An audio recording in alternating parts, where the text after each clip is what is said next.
Madam ఒక్క నిమిషం. నమస్కారం మేడం. నాకు తెలుసు మేడం, మీరు నా మీద చాలా కోపంగా ఉన్నారని.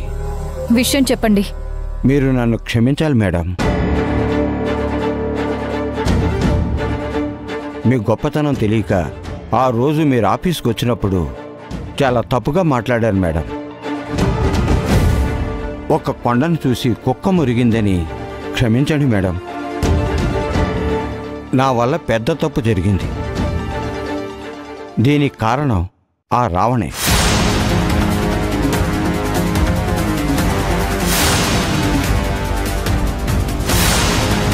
నాది సింహాద్రిది పార్ట్నర్షిప్ మంచి అండర్స్టాండింగ్తో నడుస్తూ ఉంది.